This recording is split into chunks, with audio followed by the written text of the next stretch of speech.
All right, ladies and gentlemen, welcome to the show. Thanks so much for being with us. Sorry for the slight delay there. We were getting all the streams ready, had a little problem there.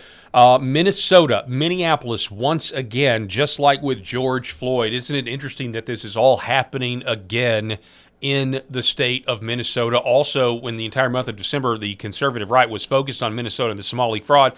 And now we have a woman who essentially was trying to blockade ICE from doing their job.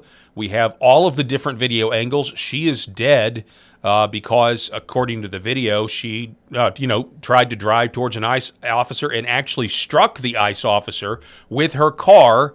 And the officer fired 3 rounds, and the woman is dead. And now Minneapolis is, it is a powder keg. The stage is set, and this may very well be, as I tweeted about this earlier, we may look back historically, and this may be the data point. This may be what kicks off a modern-day civil war, because the left obviously thinks that this shooting was not justified and was something that, is akin to what the Nazis would do.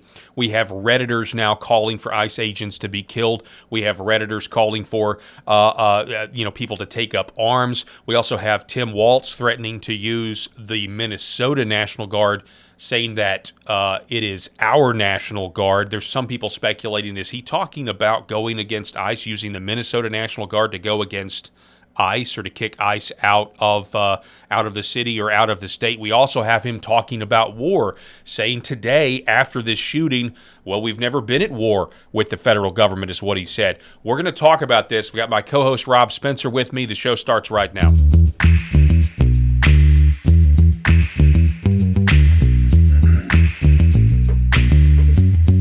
Paul Harrell program. All right, so we have interesting days ahead. We certainly live in interesting times. And I obviously want to start out the show by saying, look, it is a tragedy that somebody is dead here. Nobody wants to celebrate the death, even if she was a leftist, even if she was there. Somebody is dead, and that is a very terrible thing. But now we have to move on towards, is it justified? I believe it clearly was. We've got the different angles. And we're also seeing something interesting, that X this time around, being owned by Elon Musk, is having a huge impact on this narrative, because had this been, 5, 6, 7 years ago, we would have only seen the hands up, don't shoot. We would have only seen the one angle. The mainstream media would have gone with this. But instantly we have multiple camera angles, and you can see from one that the ICE agent was struck by the car before he opened fire. Rob Spencer, what are your thoughts on all this, briefly? So obviously, Paul, we were texting back and forth, and we had a different direction for today's show. But then, of course, this huge news pops up, and there's no way we couldn't talk about this and be the lead for it. But here's the thing. Here's what we're struggling with. In my eyes, as I watch the video, it's pretty clear that there was a police officer in front of the vehicle. And there is a very good slowed down version. I believe that we're going to show that in just a minute, where it was apparent that, in my eyes, that he needed to shoot or had to shoot. There are going to be individuals, and they're already starting, that her tires were trying to turn to the right to get out of there, and therefore not trying to run over the police officer. But it doesn't change the fact that there's a police officer, a law enforcement officer, in front of her vehicle. It doesn't matter if you were trying to do something or not. This person was in front of your vehicle. And so as we look at these slow down angles and go through all of this stuff, I'm looking forward to talking about this. Obviously a huge tragedy, as you said. I think that these politicians have a lot of blame here. I totally agree. I mean, they've been fomenting this type of stuff, giving their supporters, giving the people on the left that don't want immigration enforcement. Are you too loud? No, you're not close enough to your mic. Oh, really? Yeah. Oh, well, I think I'm good on this. That's I'm good on this. Well, maybe it's the headphones. You need a little bit today. more. Okay. Normally, I don't do the headphones. Yeah. Yet. Okay. So, I would just say that I think first of all, the tires, in this whole situation, I've heard a lot of people, try to say, to talk about, well, maybe she was paying attention to the ICE officer in her window, didn't see the guy.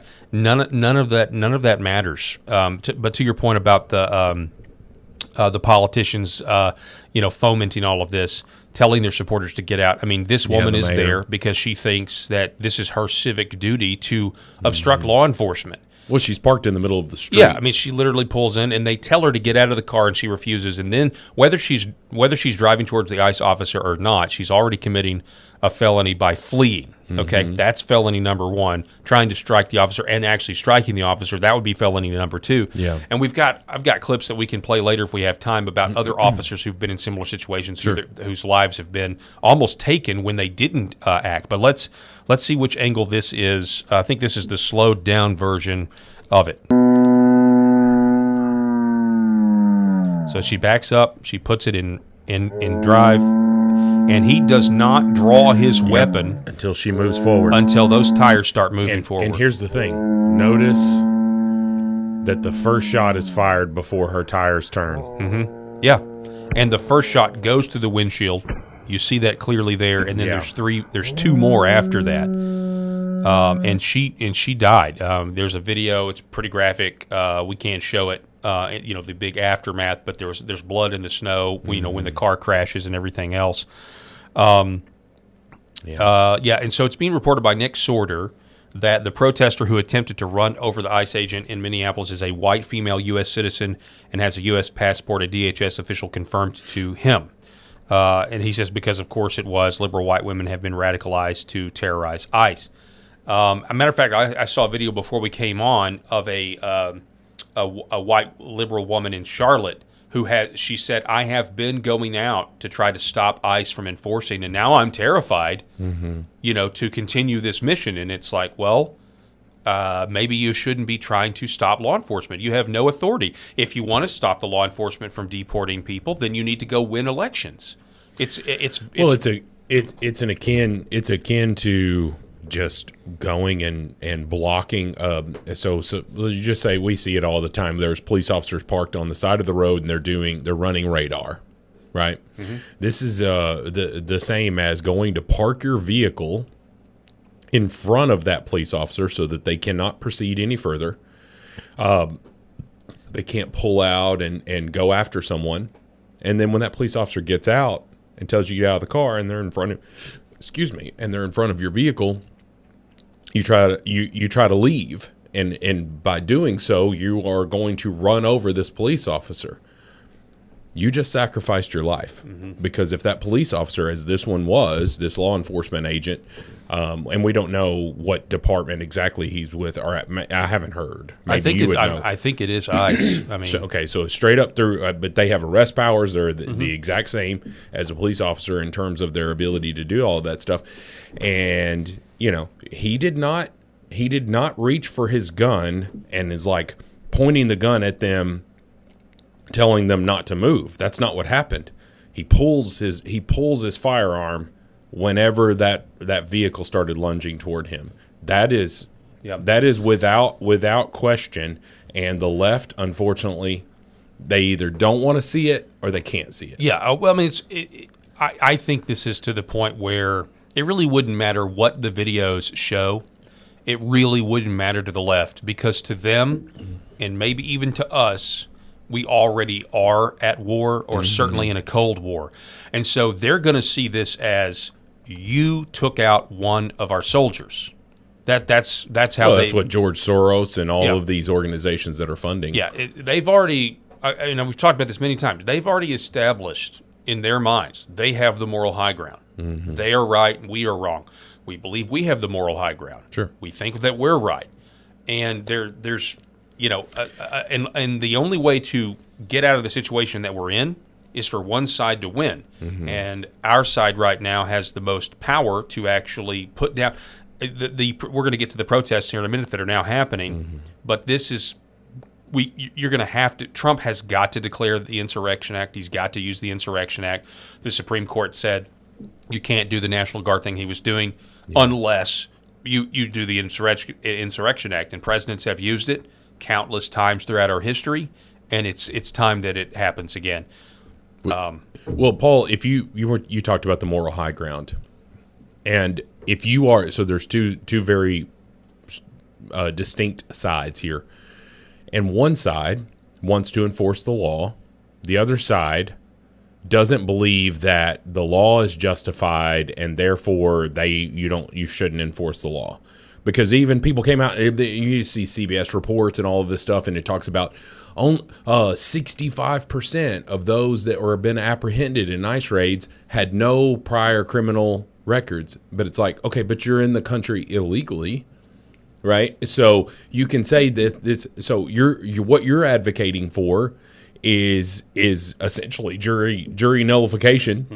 Right? Like, even though this is wrong, don't enforce it.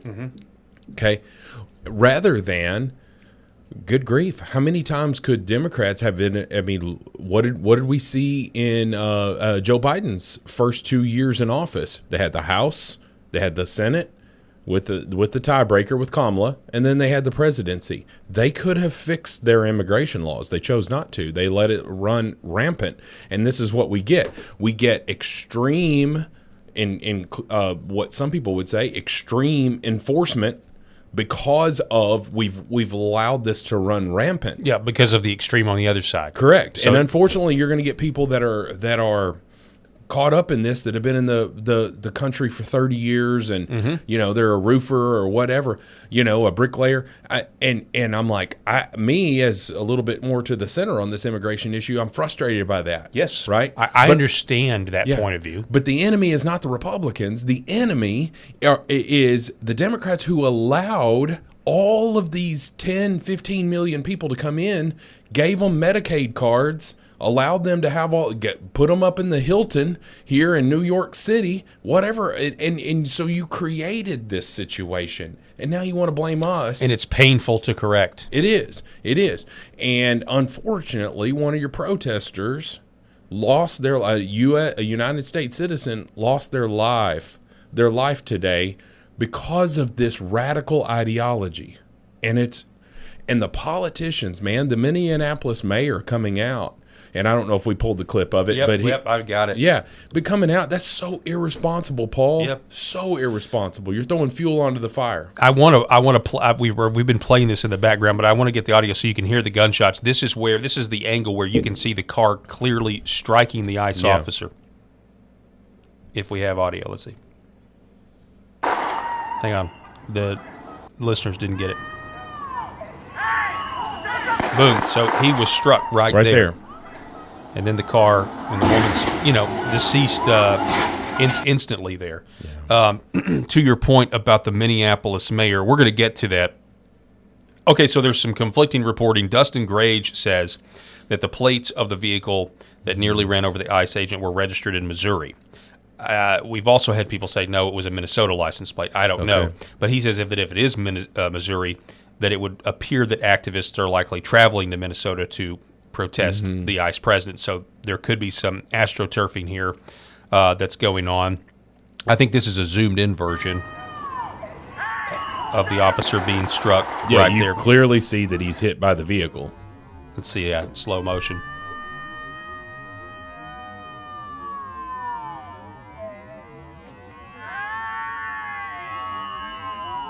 He draws his weapon right there. As he's being hit. Yeah, as he's being hit. And let's see here. Breaking. Okay, now we have this is the same footage, but there's a lot of F-bombs in this. I've not edited it out, and so we are on Hometown TV. We appreciate it. Yep. On Plus, and so we're gonna do our best to adhere to those standards. Here's this angle though. This one to me is and I think we may have looked at this, but this one is the most telling to me. Yeah. So let's watch this one. So slow. Did we already watch this one? We did, but okay. Wheels are straight, gun drawn, boom. What are we talking? What are we talking here? And then that's the first shot right into the windshield. Somebody could argue that, hey, he could have dove out of the way, but you're asking a law enforcement officer. That's not what they're trained to do, right? You're asking them to forget every bit of their training to just say, hey, I think in this split-second decision that I have to make, she's not trying to run over me. She's trying to leave. Yeah. Right? Like that's the call. Right. And unfortunately, if he's wrong, he's going to pay for it with his life, because there's no way in the world he gets run over. I mean, even if he's not, he may not be killed, but he would have been severely injured being run over by that big, huge SUV. People have tried to make the comparison. Well, this is just Ashley Babbitt. You know, you right-wingers were upset with when Ashley Babbitt was murdered by Michael Byrd, who, by the way, you know, then his wife gets that sweet daycare. I don't know if you saw that part. Me and Eric covered it yesterday. The guy that murdered Ashley Babbitt's wife runs a daycare, gets taxpayer money, daycare out of their home. Out of their home. Interesting. Not sure if this happened after Ashley Babbitt. Some people are speculating this happened after Ashley Babbitt was murdered. Actually, well, what was Ashley Babbitt's weapon? Yeah, she didn't have a weapon. Is the point? She didn't have a. This is a 2,000 to 4,000 pound vehicle. Yeah. This is a weapon. It's very clear. It's been established in court. This is a weapon, and so that woman in Minnesota was armed. Here's the mayor. You could see how much of a. If you don't say this vehicle's not a weapon, what about the Christmas parade guy that drove through the entire and just mowed people down? Yep. That just shows you how big of a weapon these vehicles can be. All right, here's the mayor, Jacob Frey of Minneapolis. And I have a message for ICE. To ICE, get the fuck out. We do not want you here. Your stated reason for being in this city is to create some kind of safety, and you are doing exactly the opposite. People are being hurt. Families are being ripped apart. Long-term Minneapolis residents that have contributed so greatly to our city, to our culture, to our economy are being terrorized, and now somebody is dead. That's on you. And it's also on you to leave. It's on you to make sure that further damage, further loss of life and injury is not done. So the Insurrection Act, and then this guy doesn't have any power while that's going on. Neither does the governor, Tim Walz, while that's going on. If that's enacted. Yeah, if that's enacted. That's what needs to happen here. Because, I mean, you know, get out of our city. No, I mean, you guys are harboring illegal aliens. You're already refusing to work with ICE. Yep. Which, if I'm mistaken, is also against the law, federal law. Should be. And just like, well, it's not. And if you don't have, well, you're supposed to cooperate with ICE. You can't just choose. Hey, we're not going to enforce these federal laws. They are choosing to do that with sanctuary cities. But I don't know how that has not made it up to the Supreme Court yet, Paul. How is that not? I don't understand how you can have a city that just says we are not going to enforce this federal law.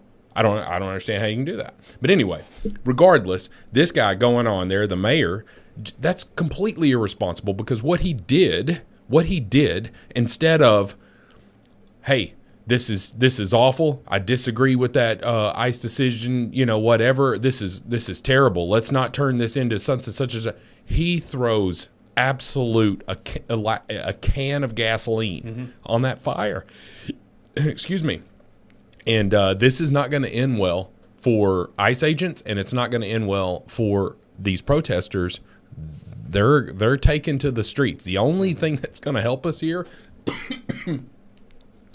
is that George Floyd happened in warmer months, and this is pretty cold right now in Minnesota. Yeah, it is. You know, and my hope is that tamps some of this stuff down. The weather does, but well, it's up to President Trump to make sure this does end well for ICE agents.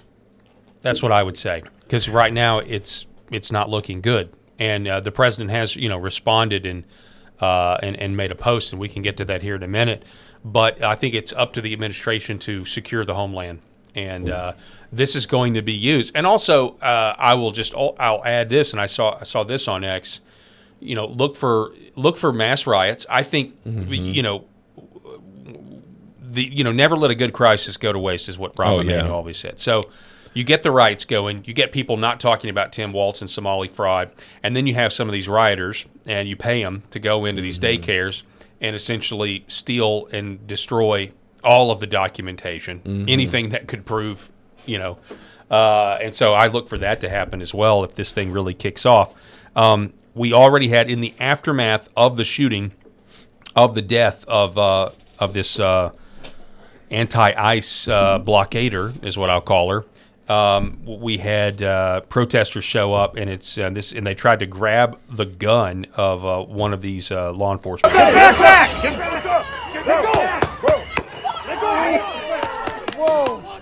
So that's going on. So you, I don't know if you saw that. He tried. Yeah, he's fortunate. He is extremely fortunate that was a tear gas gun, whatever you want to call that gun. Grab the gun. Boom. This is going to continue. It's going to escalate. We also have Newsmax. There it comes. Bob, I want to jump in here. I want to ask you where you're at right now. And we're seeing the images on the screen. There's that flag you were talking about being burned here. What kind of things are they shouting? The crowd that's out there. I know they're obviously not happy ICE is there. They've been talking about that. What are they saying? You know, what's the energy like where you are right now? So that's one reason why I'm not getting too close, so I can hear all of you, because it is loud out here. All right, so they're burning the American flag. Then we have, here's Governor Tim Walz. Okay, so he says, I've seen the video. Don't believe this propaganda machine.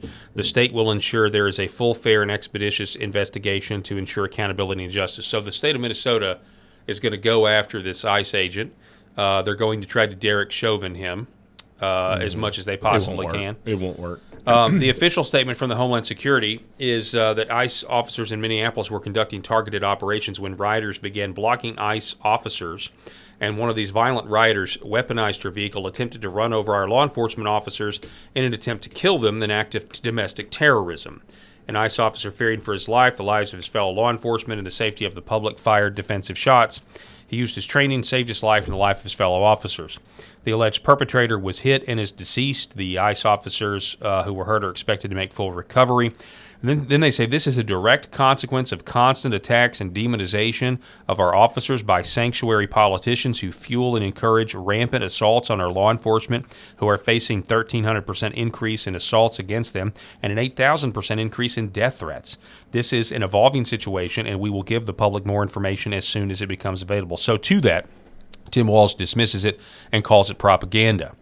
And he also said this. Well, I said this yesterday. We've never been at war with our federal government. I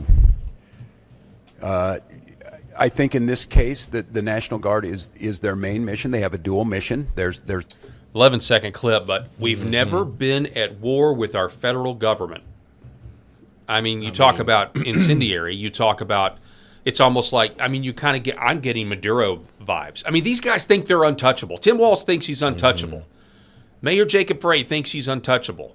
That they can just continue to govern their cities like this and allow, basically, they're communists. That's what this is. I just say this, folks, if you do not like the federal laws, change the federal laws.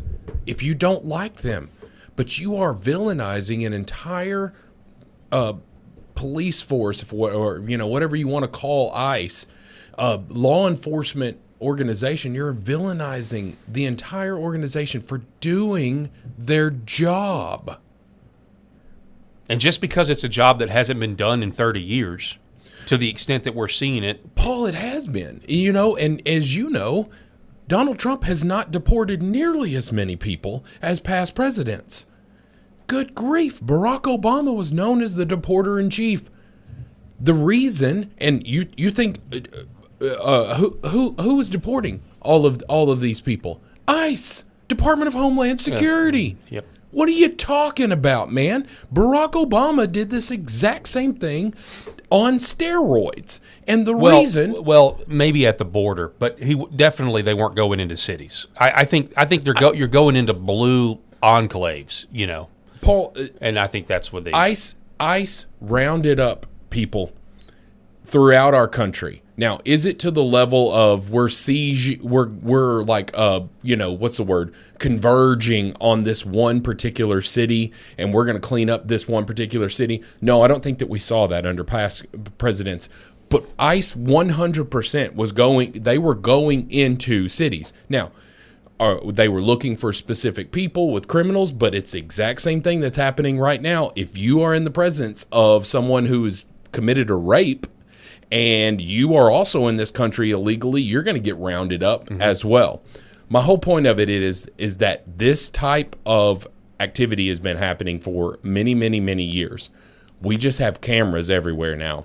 We have all of these protesters, and the liberal media has told you, they've told you to care about this. Mm-hmm. They've told you that ICE is going in here and abducting people in the dead of night and all of that stuff. That's what they've told you. Mm-hmm. So you've sat home, you've gotten worked up. This is my neighbor.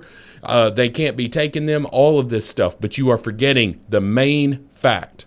They are enforcing the laws. If you don't like the laws, have them changed. That's what elections are about. Have them changed, but they are enforcing the laws of the land.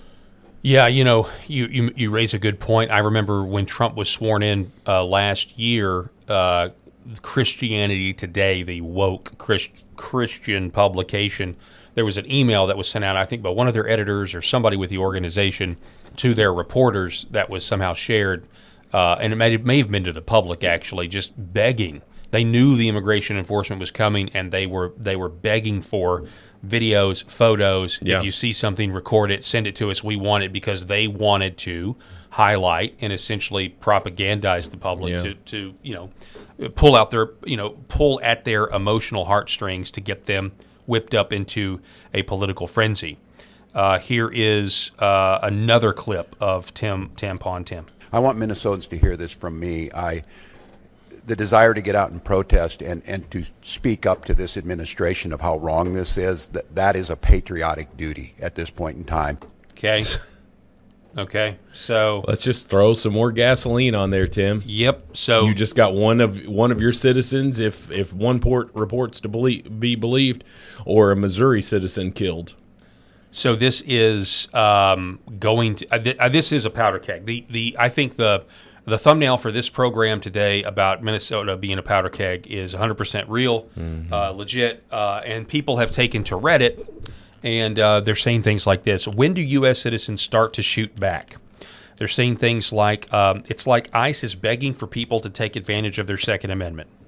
We have somebody writing, abolish ICE, and then somebody replies, kill ICE agents. Arm yourselves, shoot back. I'm heading to Minneapolis. ICE better pack up before I get there. The officer will have to live with his choice. The response, hopefully not for long. Do the same to them. Mm-hmm. There's really only one answer here, and we all know it. Maybe it's time, boys. Respond in kind. Fire against ICE always wins. Well, you see one there, too. Someone posted, abolish ICE, and then someone comments, kill ICE agents. Mm-hmm. Fixed it for you. Yeah, fixed it for you. There you go. So this is the rhetoric of the left, and in the wake of everything that's gone on. I mean, I'm not shocked by it, but politicians fomenting it, essentially telling them that you're going to have cover. Mm-hmm. The state. They're basically saying, look, the state of Minnesota has your back.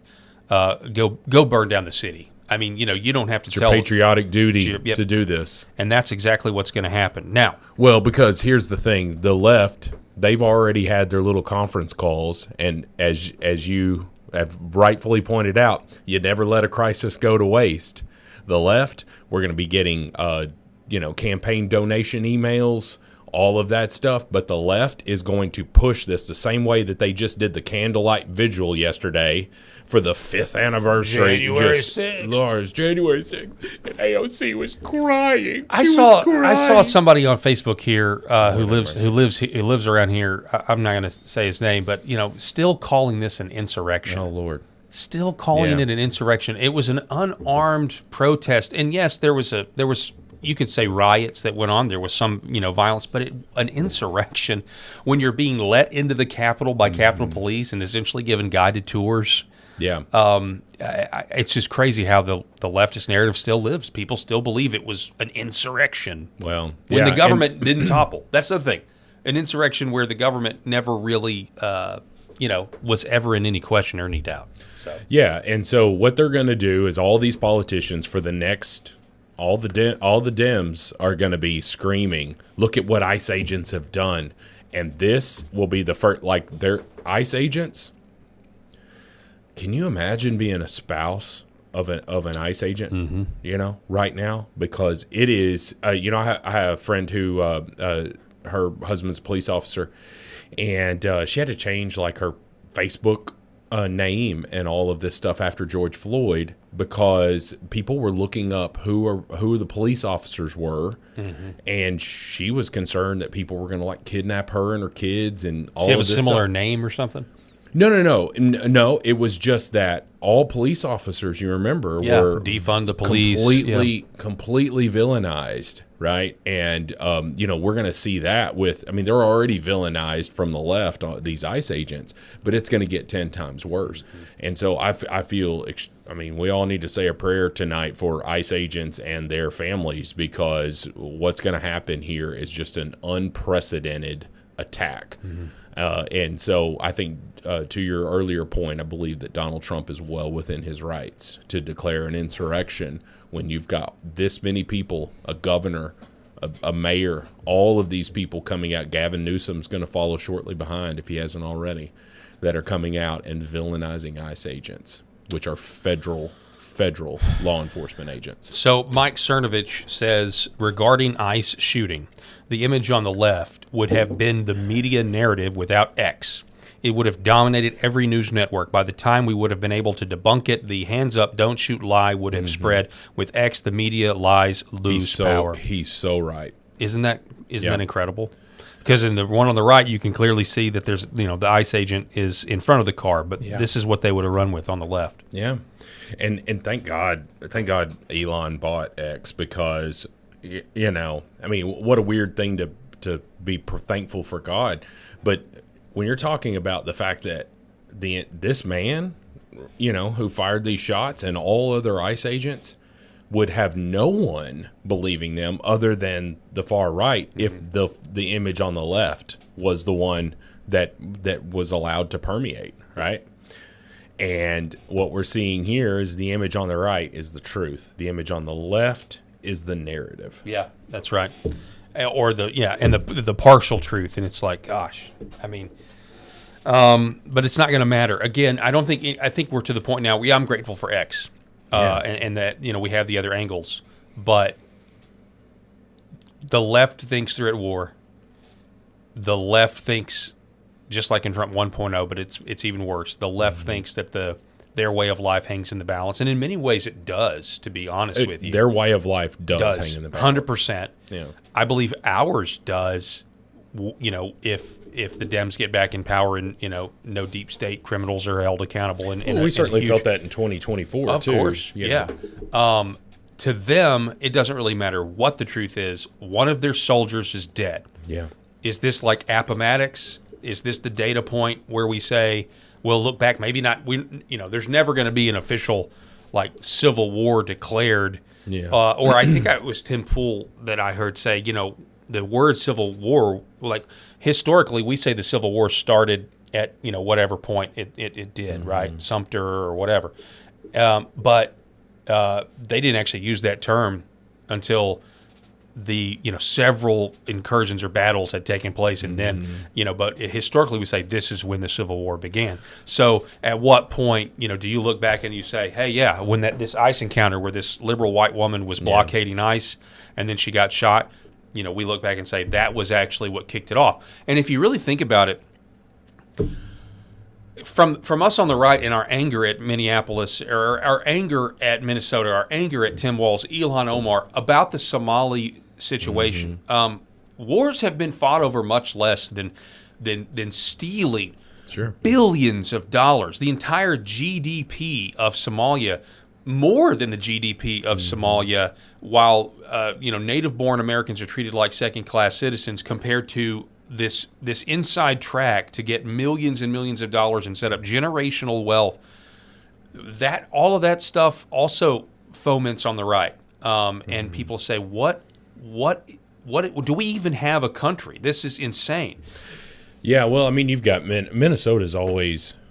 I think it's interesting in the last 5 years that we've seen these two major instances, and then coupled with all of this fraud, and then you've got Tim Walz.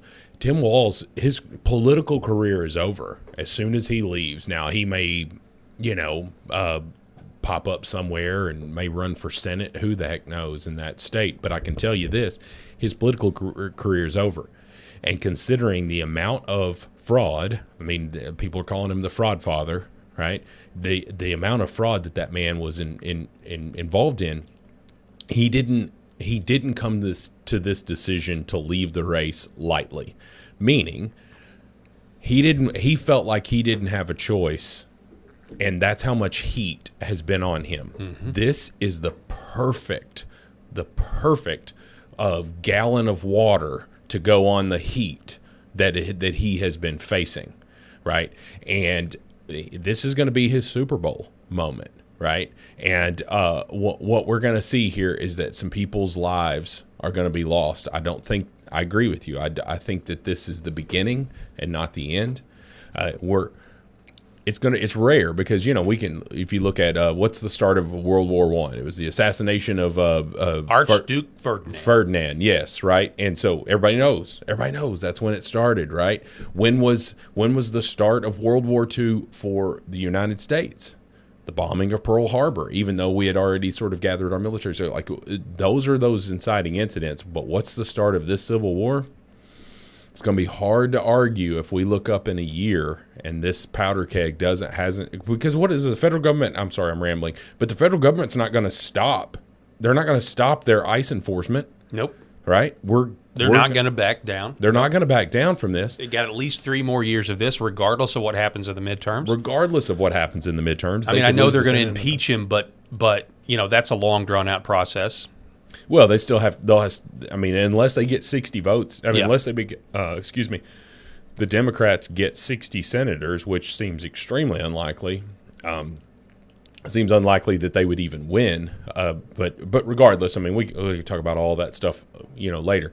It's a long-winded way of saying I think you're 100% right. I think we're going to look up in a year and say that this was the powder keg moment. I don't want to be right on this because what you and I are talking about is essentially that there's some sort of hot civil war that's like a foregone conclusion, but it'll look much different than it looks. It'll look much different than it looked in the 19th century. The 21st century, it's going to look a lot different because it's not going to be grays versus blues. Like, let's get on a field here. You assemble your guys, we'll assemble our guys.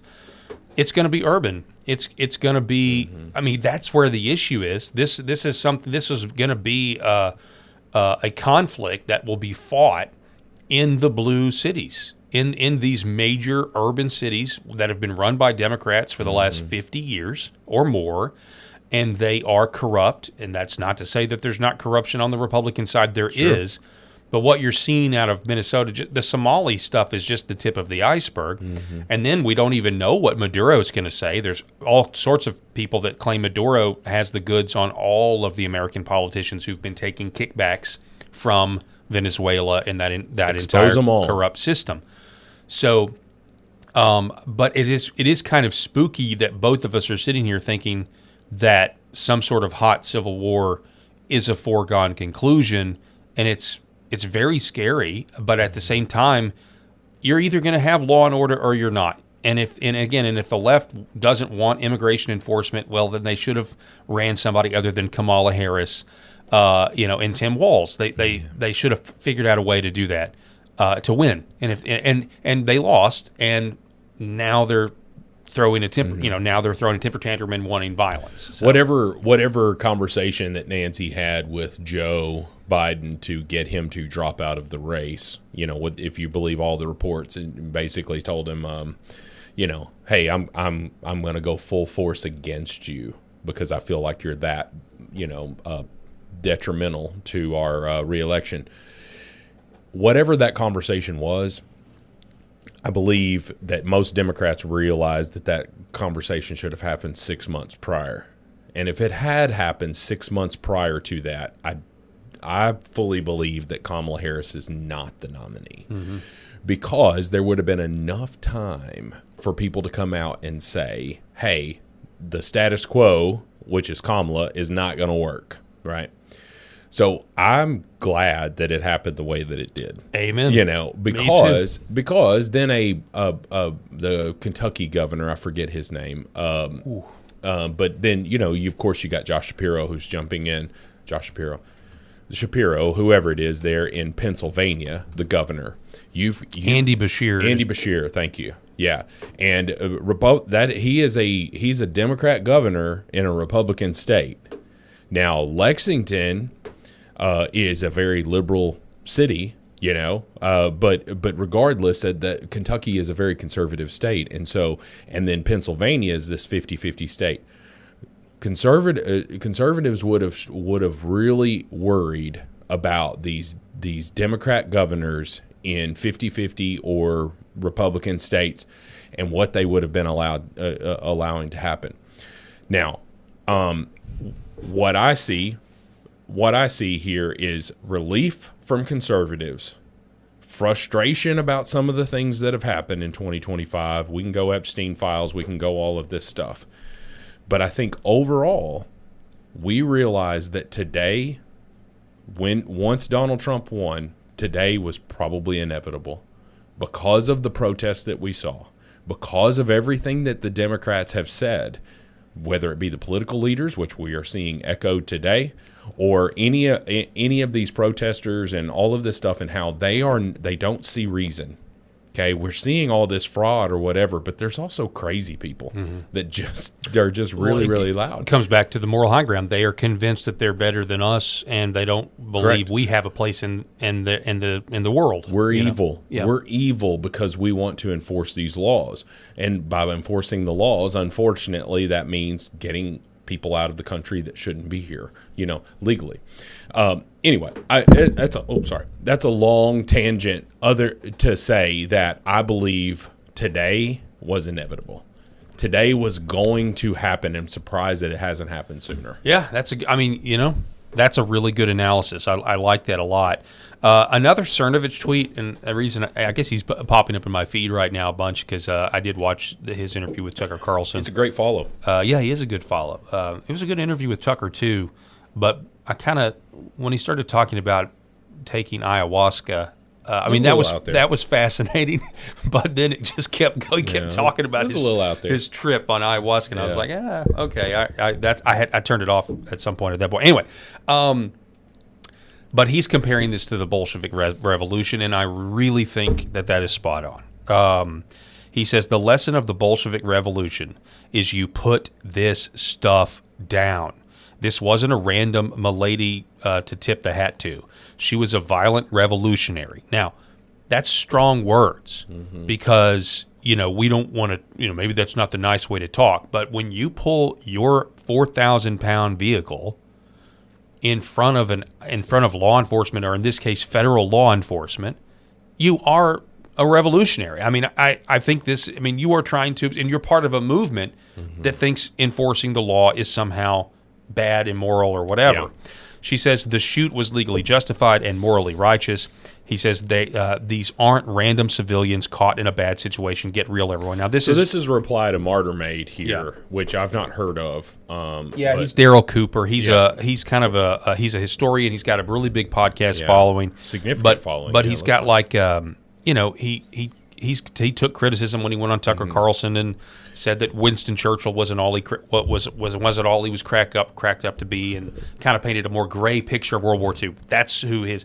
I generally think he's interesting, and I like most of his takes. This particular take, though, not so much. Well, I think that this, whether we like this take or not, if you look at this, I believe that there's going to be a lot of people that fall into this camp of his. I was reading it as you were reading the other one because I hadn't seen Go this. ahead for the audience. Can't see the driver, but she was probably focused on the guy at her door and may not have even seen the other one move in front of her car. Either way, legally, quote, justified or not, it seems clearly unnecessary.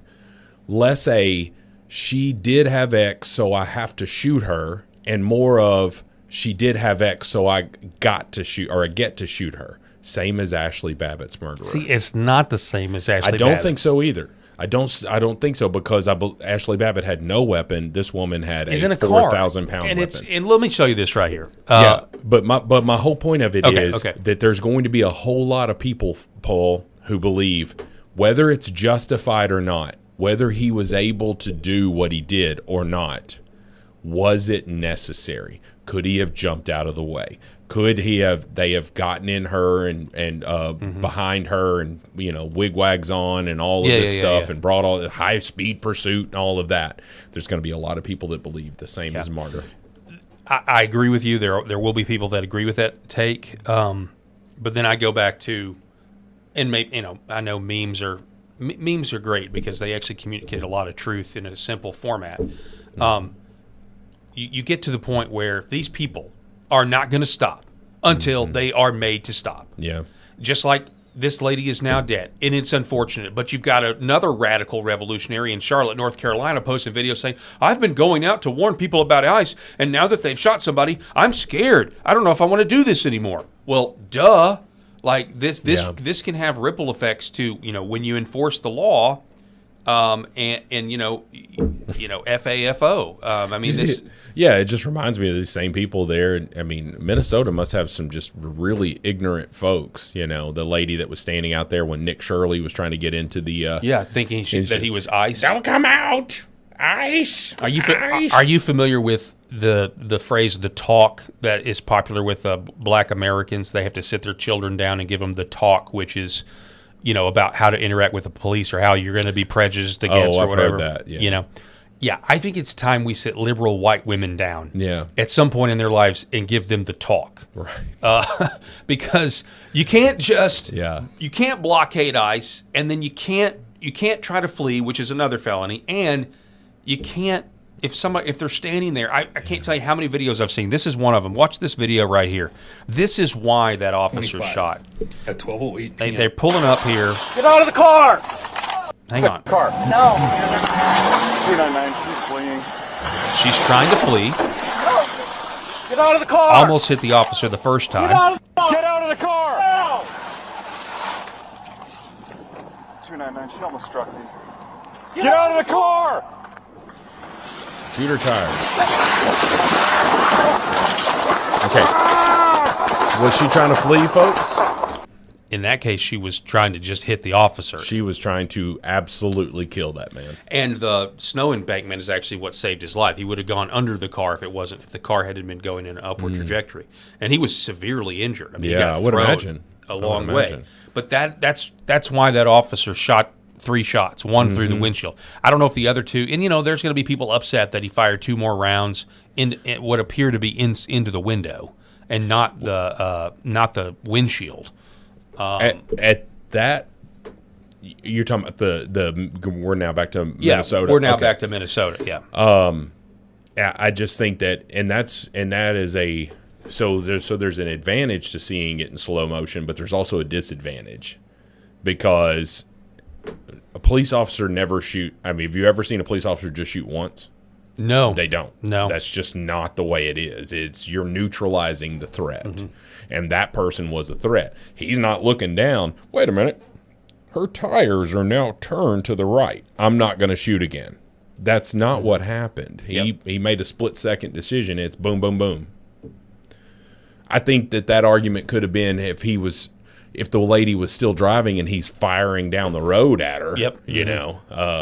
There's a scene we watch. I watch It's a Wonderful Life every year. It's one of my favorites. I watched it like 3 times in December. Oh, did you? Okay. Well, this is when he is, still, or when he doesn't exist, and he runs out of the martinis, and he slugs the police officer. And what does the police officer do? Bert. What does Bert do? Gets up and goes, bam, bam, and is shooting into all these people. I didn't think that was bad. I thought that was good. Yeah. I was like, man, that's right there. That didn't happen here, right? That kind of irresponsibility, in my opinion, did not happen. From what I see, I saw a police officer who felt the threat of I felt the threat of a very real deadly object coming at him, and he neutralized that threat. Yeah, again, we see it here. The tire. He does not draw that weapon until the vehicle begins to move forward, and you can tell he's trained. There's the ICE agent in the background, and now he draws the weapon. So glad we have the angle of his right arm drawing the weapon right as the I mean, it's really an open shut case for all of us. But to the left, people center left, you're going to, enough is enough. Here, enough is enough. And it's like, no, enough is enough with you guys who think you can put a blockade in front of federal law enforcement. Here's the thing, and just going back to the Martyr Maid post here, I believe this woman was probably trying to get away. I believe that. Now, do I know it? Nope. And do you have time to sit there and question it?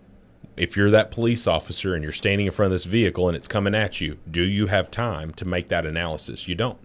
You have a split-second decision. It's either, do I fire this weapon or not?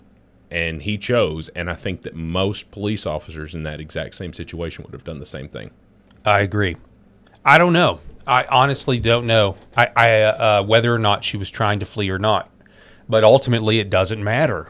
Ultimately, what she did was put the life of a law enforcement officer in danger with a weapon. Yeah, by ignoring, and whether she saw him or not, was distracted by the guy on the left. It doesn't matter. And again, it's not going to matter to the left. Nobody on the left's mind is going to be changed by different angles of this video. Period. No, they don't care. Again, one of their soldiers is dead. That's how they view this. Yeah. Very much how we viewed the murder of Charlie Kirk. One of our soldiers was murdered. Yeah. And and this is a cold civil war, and it is a powder keg, and Paul, these politicians are going to fan the flames. Just get ready. The next week is going to be bonkers. It's going to be bad tonight, and then continue on. We're going to see protests all over the United States, especially in the next coming days. It's just going to get really, really nasty. Again, going back to what I said earlier, the only saving grace might be in some areas that it's extremely cold. Mm-hmm. Yeah, and I don't even know what's going on right now. I haven't checked the headlines. Just real quick though, I just want to refresh this real quick and see if we have anything, because a lot can happen in an hour. If there's any more protest videos. She was let's see. There's a few things. Oh, the mayor of Minneapolis has reposted his comments with the the copy here that he's written. ICE, get the F out of Minneapolis. That's it. He's extremely proud of what he said. Here is this is what we can show you right now. This just came across my feed. Protesters are now attacking the downtown Minneapolis courthouse.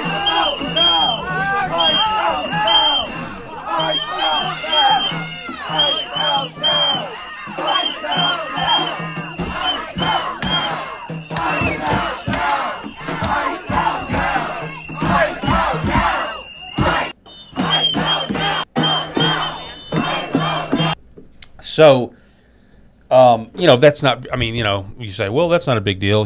This is just going to escalate. And now's the time when the Democrats, the Soros machine, use any of that USAID money that they had stashed. What was it, how many billions of dollars did Joe Biden give away to certain NGOs before Trump came into office? Absolutely ridiculous. It was a lot of money. So now's the time when you use that to send in more paid agitators and to try to, I won't be surprised if we see the pallets of bricks and things like that start to be dropped off, because they're going to do their best to make this another George Floyd moment. There's no doubt. And the politicians, again, have every incentive because they want to distract from the Somali fraud that's going on right now. Oh, gosh, yeah. This is the perfect smokescreen. Do you think Tim Walz actually cares about this protester being killed? Well, he does, but he's happy about it because, as sad as that is to say, he's extremely happy about it because it takes the heat off of him. Mm-hmm. You're right. So I want to get to just a little different news here, because there is some positive news coming out of the Trump administration. This is many people saying this is one of the best domestic policies that Donald Trump is proposing, really in his entire second term. And because Rob Spencer, who is the proprietor of New Horizon Real Estate, I thought we would take this opportunity to get a little update on real estate. But let's get to the news first. Donald Trump posting on Truth Social. For a very long time, buying and owning a home was considered the pinnacle of the American dream. It was the reward for working hard and doing the right thing. But now, because of the record high inflation caused by Joe Biden and the Democrats in Congress, the American dream is increasingly out of reach for far too many people, especially younger Americans. It is for that reason, he says, and much more, that I am immediately taking steps to ban large institutional investors from buying more single-family homes, and I will be calling on Congress to codify it. People live in homes, not corporations. I will discuss this topic, including further housing and affordability proposals and more, at my speech in Davos in 2 weeks. So, as a real estate guy, Rob Spencer, New Horizon Real Estate, what is it true? Has BlackRock and Vanguard really been buying up a bunch of homes? Yeah, of course it's extremely true. And here's the day-to-day business that we're seeing. Especially during COVID and all of this stuff, all of these people were getting these cash offers for their property, and a lot of them were from other services, but a lot of them were from Vanguard and BlackRock. These huge, if you're not familiar, there's just these huge asset management companies, right? And they are acquiring these properties for their stakeholders, essentially.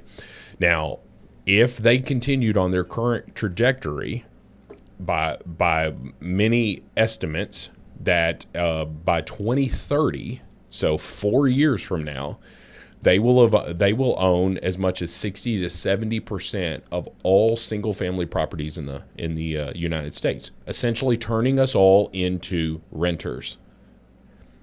Can you imagine how much power they would have if we don't own the property?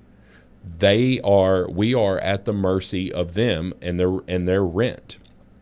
It also, unfortunately, artificially inflates real estate prices when you have people coming in just paying cash for this stuff rather than a negotiation. They don't care if they lose money in the short term because property values are going to increase. They refinance that, all of that. They're making tons of money with these properties, but they're playing the long game. This, hopefully, is what we need to stifle that. This is what we need to cut off that so that they are not putting these first-time home buyers and these people that are downsizing and all of this stuff, limiting their options, because if Vanguard and BlackRock owns all the rental properties, what are you going to buy? You're going to be waiting for builders to build more properties. All they're going to do is go around and buy up all the vacant land at that point and build rental properties. They have huge control. And this is something that RFK talked about. He wants to not only do this, but to do a government subsidized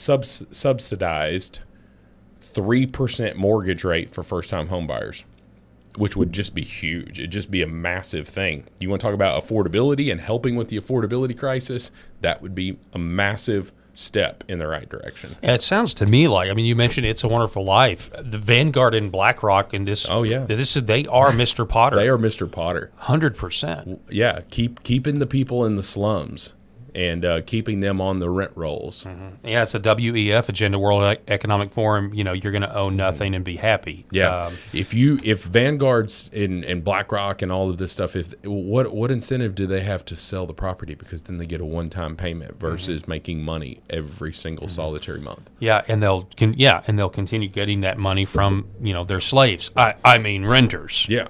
Well, there's that, and then there's all kinds of depreciation and all kinds of tax benefits to owning all of these properties. All right, so the last thing we have for today, the meme of the day. We ended yesterday with the Marco Rubio meme, but they just still keep getting better and better. Marco Rubio's just found out that he's now the starting quarterback for the Green Bay Packers opening playoff game against the Chicago Bears this weekend. I'm not really even an NFL fan. I don't follow it. I actually think the NFL is rigged. But this is a really funny meme, and it just keeps getting better. Yeah. Marco, he's got 15 jobs. Man. Yep, I know. They've got him as the president of Greenland, all bundled up. Did you see that one? And they've got him in, some Lord of the Rings memes. But anyway, Rob, I appreciate it, sir. Thanks for being with us. Well, I'm glad to be here. Unfortunately, we had to talk about some unfortunate news. Yeah, let's hope that the Civil War does not commence. I agree. But our predictions are what they are. Folks, it's all the time that we have. God bless everybody out there watching, and we'll see you tomorrow.